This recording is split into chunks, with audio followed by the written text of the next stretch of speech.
Oimore jaera malolo TV kamora mora mantiere odiochieng' ma kawuono akaw thuolo nieri mar rwaki e chenro mar Duond Mine. Kama kelo ni chenro nieri en Joyce Oduor. E chenro mar Duond Mine odiochieng' ma kawuono mokwongo janenona adwa gonu mos ne chenro mar Duond Mine odiochieng' ma kawuono wan kod jogo eko ma joma chuo ka nikech kotudore gi thuon wach ma bende wadwa wuoyo go odiochieng' ma kawuono ochunowa mondo mi wamany jolony go eko ma bende nyalo konyowa mondo mi wadhi mbele kod twak machalo kamaendi. Adwa miyo gi thuolo mondo mi gifulnu gi nying gi kuma giaye gi tijno ero ma bende gitimo e boma nieri ma Kisumu. Machiegni ahinya e chenro ma kawuono unyalo fulonwa nyingi kwachako kod gi kamitiye gi tich mitimo. Wachako. Erokamano, an George Okoth, tiye Mwendo en OVC program. Ane jalup jatelo mar Mwendo. Erokamano.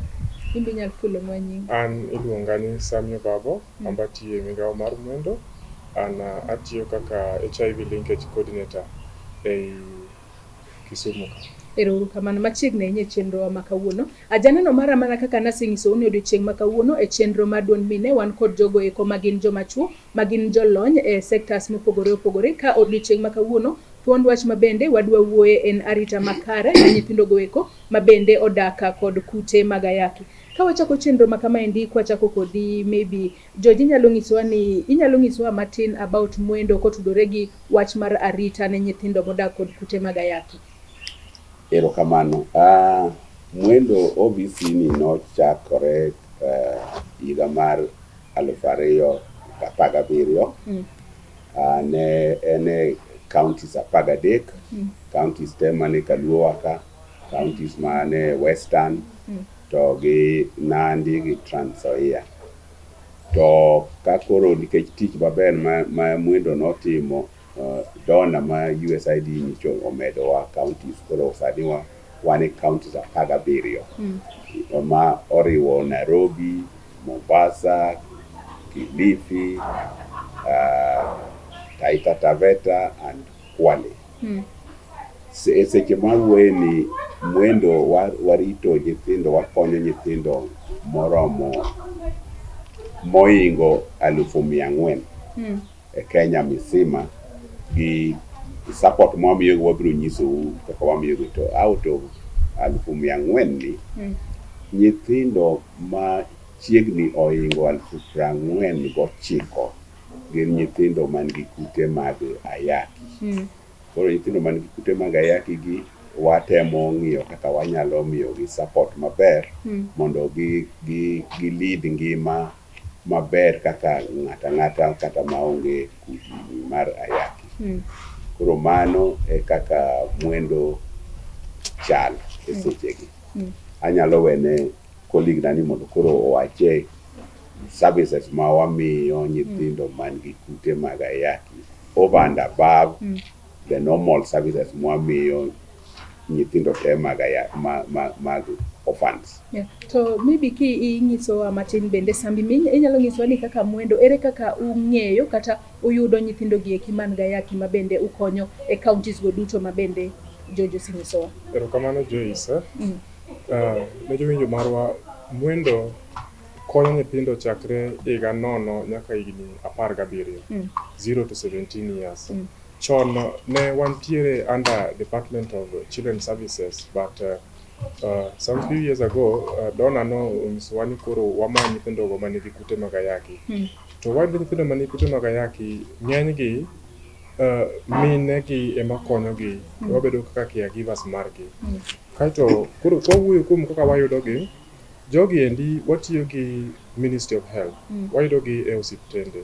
Koro watiyo machiegni kabisa gi Ministry of Health to gi implementing partners ma tiyo gi Ministry of Health e osiptende duto mantiere e counties ma Jojo wacho gondi. Koro kwasedhi to wayudo list mag nyithindo gite, kwaseyudo list mag nyithindo gite to walimo gi utegi. Mwendo en program matiyo in the community. We work in the community setup. Koro kwaselimo gi utegi to enroll the whole household. Obed nyithindgi moko ntiere maonge kute kata manigi kute kata jonyuolgi moko gite, koro waketo gi e program mag Mwendo mondo mi giyud support. Koro watiyo gi program miluongo ni case management approach. kwase limo nyithindo gi mwa enroll gi e program to walimo gi twangi wa assess the household ka wadhi e odno twangi ni odni endi ang'o ma gichando kabisa kata ang'o monego bed ni wakonyo gi godo malich ahinya. Ji ute nigi different kind of needs, ji nigi dwaro mopogore opogore. Wanya biro to yudo ka in family no nyathi onge kata school uniform, mano e dwaro gi. Jomoko onge kata chiemo, mano dwaro gi. Jomoko ok nyal kata afford kata saa manya paro ne nyathi samo ni nyathi oseromo, mano dwaro gi. Koro wang'iyo wa assess to wang'iyo shida manitiere to wa support gi based on the assessment mwayudo. Koro kaka watiyo wan gi group ang'wen, opoge migepe ang'wen, wan gi health domain, wan gi school domain, wan gi safe domain and wan gi stable domain. Koro ka wawuoye matin kuom health domain, nyithindo gi kwaselimo gi e ot wakonyo gi e yore mopogore opogore based on the assessment mwatimo. Inyalo yudo ka ot moro nyalo dhi e Joyce to onge kata kaka jogi chopi osiptal mondo gi okaw yath. Miyo ni chandore ma kata kaka onyalo chopo osiptal onge. Aina no wakonyo gi transport mondo gichop go osiptal mondo giyud okaw yath. Jomoko ntiere ma sama tin gi tuoche mopogore opogore, wa enroll gi e NHIF program ma wachulo negi up to 1 year. Koro bang'e no to koro wa support gi mondo mi gidhi mbele gi chudo. Koro during this time ginyalo dhi thiedhore e osiptal moro amora mana kaka NHIF tiyo. Wakonyo gi miluongo ni a disclosure. Many a times jonyuol luoro ga nyiso nyithindgi status margi, and ma is a big problem e community kuma ji ntiere. Koro chutho yudo ni gini itimo e osiptal. Koro wan kaka Mwendo mwatiyo e community watimo gimiluongo ni assisted disclosure. Wakonyo jonyuol, wajiwo jonyuol mondo mi ginyis nyithindo chal margi mondo nyithindo chak own this early age. To ka ng'adi matin ka wantiere disclosure kanyo kodi matiende ni nyiso nyathi ni en gi kute mag ayaki. Uwacho ni usapot nyithindo kochakore higni 0 nyaka 17. Koro en nyathi kochopo higni adi monego bed ni janyuol chako ng'ise ni in neno nyuoli gi kute mag ayaki to imuonyo yath nikech kama to onego bed ni imuonye sadi gi sadi. En higni mage ma ber king'iso nyathi gima chalo kamano? Erokamano Joyce. Wan kaka watiyo gi curriculum mar Ministry of Health, guidance mwatiyo godo ma owacho ni nyathi mosechopo higni 6 onego chak pimne ni en gi kute. Iluongo ni partial disclosure, but ok nyise gimoro amora. Inyise ni in gi kute moko, ibo muonyo yath pile ka pile sama kamaendi, tibo dhi e osiptal pile ka pile. Koro ka nyathi pache medo yawre, e kaka imedo puonje kuom kute mag ayaki, then sirikal owacho ni kochopo higni 10, koro onego bed ni osetimne gimiluongo ni full disclosure. Nyathino onego bed ni oseng'eyo ni gima ayaki en, kaka iyude, kaka ithiedhe, kaka gimonego bed ni otimo, onego bed ni oseng'eyo chalne. Iluongo ni full disclosure from 10 years. Kamano. To be nitiere nyithindo moko ma ponono ka oseng'is ni gin gi kute mag ayaki gi eki, moko inyalo yudo ni nitiere in denial kata ok gidwa yie ni gin gi kutego. Maybe George inyalo nyiswa ni nyithindo machalo kamano ere kaka ukonyogi mondo mi ging'e ni tuo ni nitiere, to nitiere jomoko ma maybe hikgi oingo mag gima ni kode to gidak e yo makare to ngimagi be nyadhi mbele kaka dwarore. Yes, erokamano. Watimo gimiluongo ni psychosocial counseling, ma watemo wuoyo gi joma orito nyithindo to gi nyithindo ka nyathi osechopo age ma koro nyalo winjo wach, wachako wuoyo kod then wan gi gimoro miluongo ni support group. Nitie support group e community, nitie support group e health facility. Koro iketo age joma gidwa chalore maber. Koro gimiyo giwuoyo kendgi, gin free, gin open, gigo mbaka. Koro neno ka jowetegi ma chiegni gichal godo e higni wacho kendo wacho kaka gimuonyo yath, kaka gituore, kaka giwinjo, kaka gitimo, ka giwinjo achiel ariyo, ma miyo gibedo encourage. Koro miyo kare ok an kenda, an gi ji bende man gi gini, to kendo gin free mondo giwach gini. Mano en gima duong' malich, nikech ing'e ni ka iwacho gik moko ma ineno ka nyawadu man gi higa machalre kodi, osiepni kama to seche moko bende wariwo gi jomoko miluongo ni treatment buddies. Joma osetimo maber e thieth makoro viral load margi bedo suppress. Watudo gi godo, bende temo engage kodgi, wuoyo kodgi mondo ong'e ni kata in gayaki to ok mano ok e giko piny. Kiketo ni imuonyo yath e sama idware kaka idware to ibiro dhi maber moloyo. To Sammy, kaka iwacho ni nitiere like un gi four main gik moko ang'wen madongo mabe ensure ni nyithindo gi isewacho mokwongo ni arita makare ka gintiere e school. Maybe kinya nyisowa mamoko. Kamedo kuom four domains giendi, nitiere domain mokwongo mar health, mana chope wach mar disclosure. Gima kendo watemo konyo go nyithindo gi en wantiere gi mochulo moko wachulo gi medical bills, mogo ni tuo to rwake ward to koro ok nyal chulo. Watudo gi management mag osiptende gi endi, moko wachulo ne gi bills giwuok. Wantie gi miluongo ni M-Health program. M-Health program en program ma watudore gi jo Safaricom. Koro ioro ne jonyuol nyithindo gi mine gi endi messages gine gi maparo ne gi ni samuonyo yath oromo, iparo ne gi kaka kiny onego bed e osiptal, ioro ne message kawuono paro ni kiny onego bed e osiptal. Koro mago be waro ne gi kendo messages ma support gi, ma encourage gi. Kato nyaka ne wabed gi corona ni endi, COVID-19, wamedo nyaka messages ma corona e message kanyo. Koro waparo ne gi kaka nyalo prevent corona ka gitiyo kod yedhe gi endi. Kawacho kendo another domain, wan gi safe domain. Safe domain waluongo ni, watimo gimiluongo ni positive parenting. Waketo nyithindo gi nyimine gi kanyakla, kata wapuonjo mine gi kaka onego bed ni girito nyithindgi e yo positively endi. Kanyo kendo wan gimiluongo ni child protection. Wa empower ji in the community on rights mag nyithindo. Wa make sure ni nyithindo gi endi odong ka ng'iyo ratiro margi, ma ng'ato ok nyalo violate rights margi.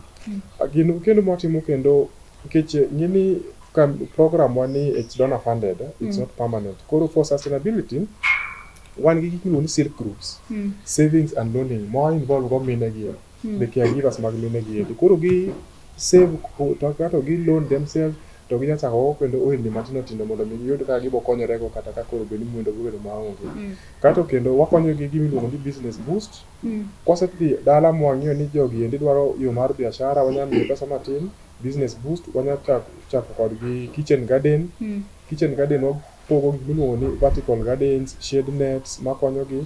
Kato wan gimiluongo ni emergency fund, wamiyo gi siling 2,200 kuom dweche 6. Ma nyalo konyo gi kwadhi yudo ka ot moro kata chiemo onge, nyathino nindo gi nyuka kata gi pich, to wakete gimiluongo ni emergency fund makonyo immediately kapod gimanyo yore mamoko go. Koro magi achiel kuom gik ma Mwendo timo. To e school wakonyo kuom school fee, nitie joma onge school fee wachulo gi fee. Nyithindo ma nyiri wamiyo gi pads, sanitary towel for around 6 months.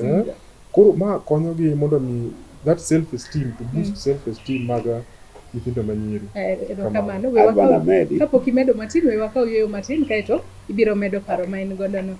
Ajera Malolwe TV wakaw yueyo matin kaeto biro duogo e telo mar ariyo mar chenro nieri mar Duond Mine. Kane wachako chenro ma kamaendi, agoni mos ni odiochieng' ma kawuono wan kod joma chuo go eko mabende gin jolony, mabende wakelo ni chenro mar Duond Mine ma kawuono. Ka thuon wach mabende wawuoye en arita makare ne nyithindo go eko mabende odak kod kute mag ayaki. Kik idhi mabor.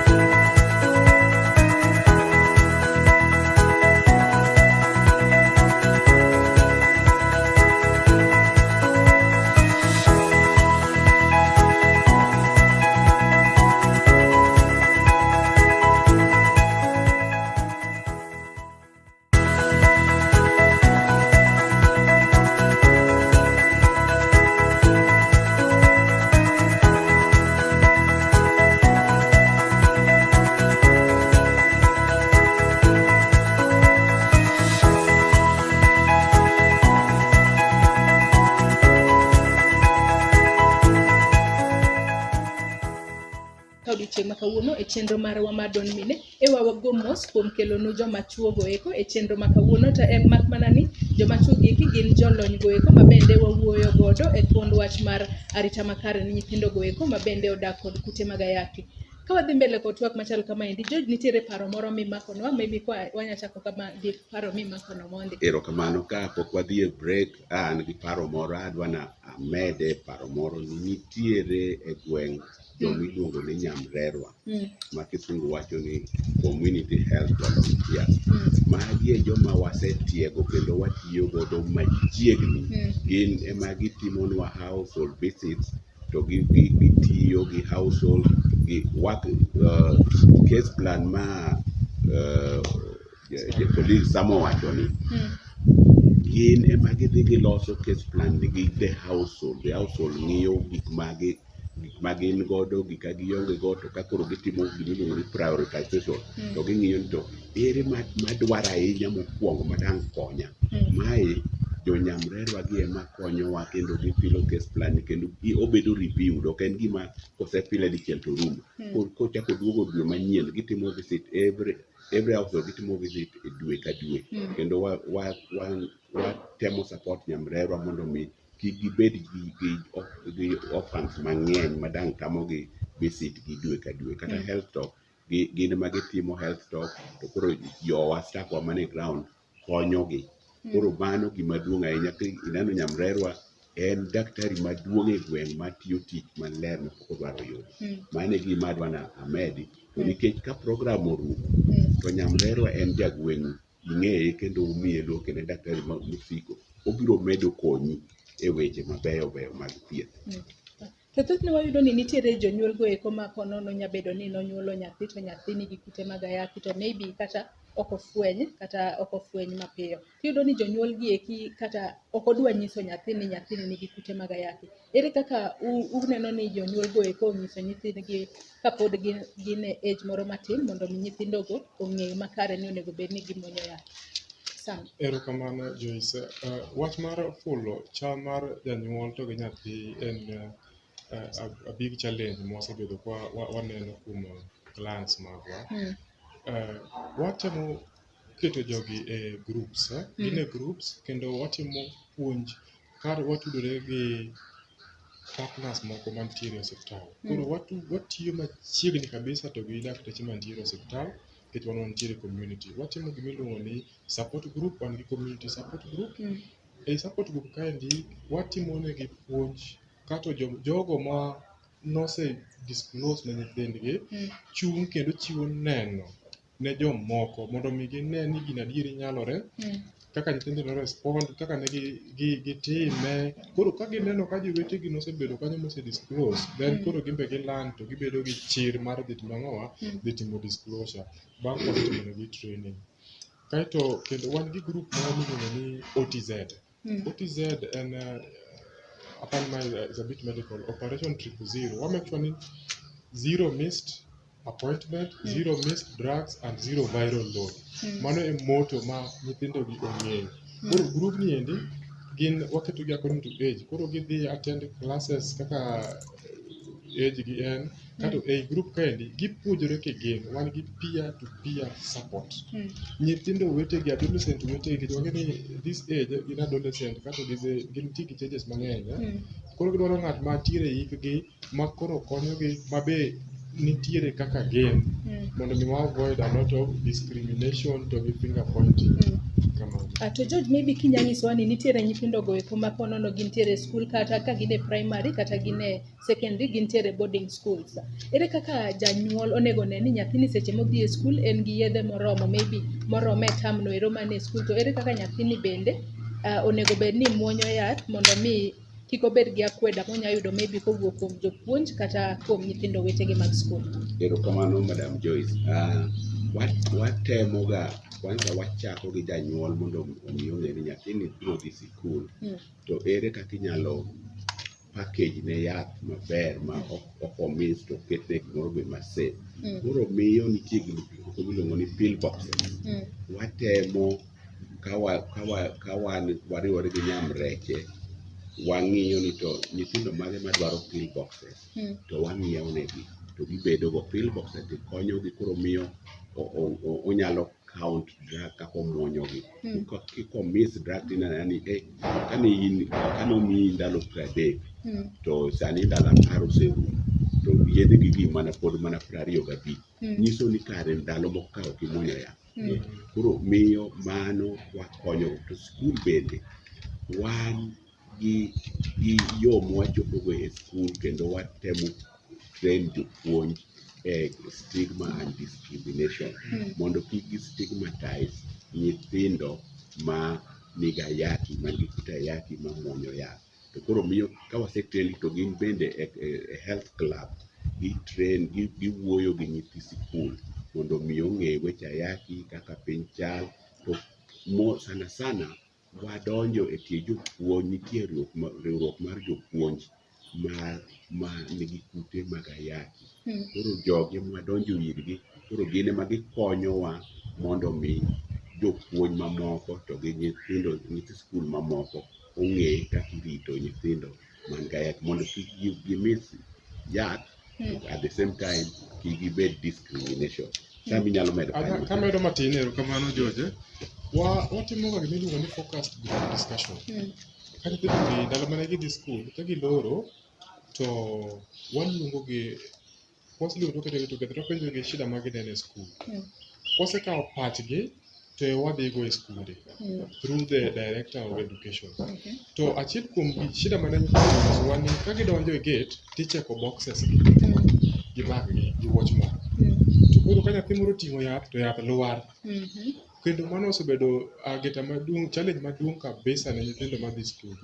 Kato kendo gima timore ni jomoko ne kao yath to keto e bahasha mopogore to mano ok ber nikech yath kata wadwani tii gi container cha. Container cha nitiere gimiluongo ni desiccant preservative mageng'o yath rito yadhno kuom dweche 2 kata 3 ma nyathino dhi bedo e skul. Koro maendi wasetemo kawuoyo gi jopuonj ne waluongo meeting mag heads mondo mi wawuo kodgi wanyisgi mondo mi nyithindwa mwang'eyo ni tiyo gi yath nyalo layas gi matron kata gi school nurse kata koro yedhe gi iketo negi kanyo kata gin koro yedhe gi go ka gisenyiso watchman ya magi to gigena magi yedhe na to watchman ong'egi koro ok check gi miyo ni gibedo koro iluongo ni wigi kuot ka nyithindo moko nyiero gi ni ng'ani tiyo gi yath koro mano kendo achiel kuom watemo timo watudore gi jopuonj to gi matron gi school nurse mondo mi wakony nyithindo erokamano. To nyaka ne landruok tuo mar COVID-19 chakre pacho kaendi, be nitiere challenges moko museyudo e kinde gi eki ma bende utemo konyo nyithindo go eko modak kod kute mag ayaki e gwenge mopogore opogore ma pacho kaendi? Ere kaka udhi mbele neno ni chenrou odhi mbele e yo makare maonge ng'ikruok? Madam Joyce, yes, weche mag tuo mar COVID-19 otemo rucho weche mang'eny momiyo oluor dhi osiptal kendo miyo koro weche bedo matek, ji ok dwa dhi osiptal, ji ok dwa chamo yath. Gima koro wasetimo kaka program, wan gi joma waluongo ni linkage jogi oketie e klinige mag tuo mar ayaki. Ging'iyo ni to bende ng'ato ofolo appointment biro mi ibire sama idwarie. Ka ilewo to koro ochako link gi facility to chako link gi community to chako ng'iyo ni to nyamrerwa mane makonyiga to koro gifolo nyaka ei ot. To sirikal bende notimo maber through NASCOP moko ni koro imiyo ji gimiluongo ni multi-month drugs kuom dweche mang'eny mondo mi koro nikech ne wach ni bende ok onego bed ni siko idhi osiptal seche te. Koro nitie joma iwacho ni virally suppressed, joma osebedo ka muonyo yath e yo maler, e yo maber ma dendgi oduogo maber, koro imiyi kuom dweche mang'eny mondo mi itim ang'o, i-continue gi muonyo yath. To joma ok virally suppressed ma viral load duong' e dend, ng'eny e dendgi, to itimo negi monthly visit, gibedo followed up, wang'iyo ni ang'o marach, ang'o miyo imuonyo yath to kute ok dok chien. Koro mae wang'iyo nikech ok ochuno ni samoro ni kute ok dok chien nikech ok imuonyo yath. Samoro imuonyo yath to nitie weche mang'eny momiyo samoro kare kute otamore dok chien. Mae ma koro wabedo kodi achiel kachiel to wago mbaka. To kawaseyudo gima chandi to wanyiso caregiver mari ni nyathini gima timore en kama kama, to ber mondo in bende itim kama kama mondo ikony e weche.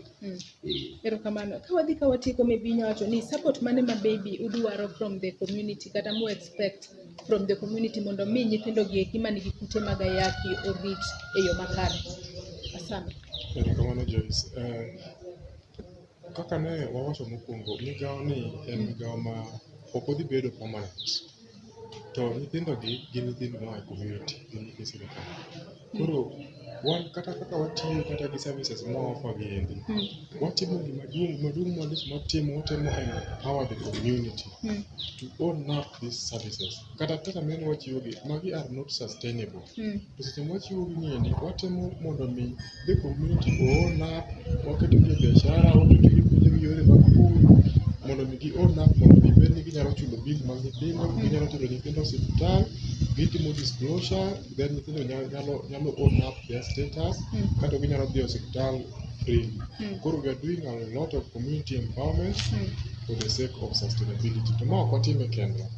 Watiyo gi other ministries. Watudore gi Department of Children Services. Watudore kendo gi Ministry of Agriculture. Mwaluongo to timonwa training e yore mag pur. Watudore gi Ministry of Education. Jopuonj wariworego e kind yo mag counseling. Kato kendo kibiro osiptal, Ministry of Health nitiere kendo other partners mobedo funded.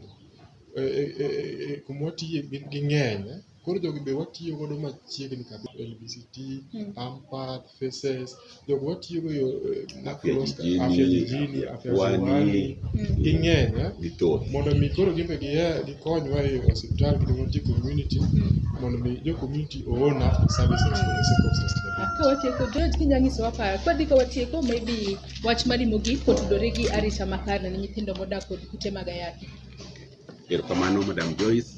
An kwayo madak kwa jopiny ni giyie mondo girit nyithindo gi e yo maber, gine ni nyathini chamo chiemo miluongo ni balanced diet, nutrition mare. Ka en nyathi ma pod pok otieko chanjo mage, to gine ni nyathini otere klinik, itimone chanjo kaka idwaro, gine ni nyathini timone viral load test e seche ma ondiki, to kendo nyathini odhi e klinik kendo okaw yath kaka idwaro, o make sure ni ka omiye yath kaka janyuol, ket nyathini ocham yath e sa mondikni.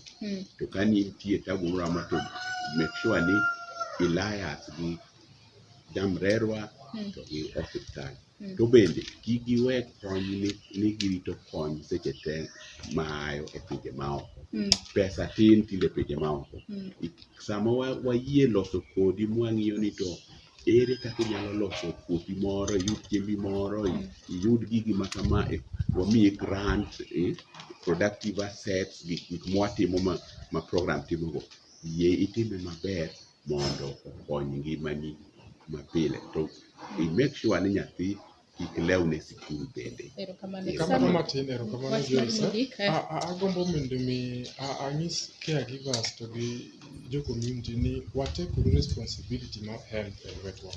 Many times iyudo ka nyathi kata ma jahigni 5, 6 oweni dhi osiptal kende kawo yath. Ka nyathi en orphan tin, ikawo nyathi dakgo, ter nyathi osiptal. Kik iwe nyathi kawo yath kende, ng'i kaka omuonyo yath. Kondike 2x3, omuonye 2x3 kaka ondike. Waweyo nyithindo o take their own responsibility, nyithindo mok nyal. Koro wajonyuol wakonyo go nyithindo, watergi osiptal, wamigi yath, wamonjo kaka gimuonyo yath, mondo ngimagi obed maber, mondo gibed suppressed. Erokamano. Ajahera Malolwe TV gi kanye mwachopo e giko chenrowa mar Duond Mine ma bende ne wakelo ni e Lolwe TV otieno ma kawuono. Ka bende ne wachako chenro ma kamaendi, agonu mos ni odiochieng' ma kawuono e chenrowa mar Duond Mine wakelo ni joma chuogo eko ma bende gin jolony. Ka bende wawuoyo e thuond wach mar arita makare ne nyithindo go eko ma bende odak kod kute mag ayaki. Nyaka kendo waromo odiochieng' machielo, oriti masani, nyinga Joyce Oduor. Erokamano.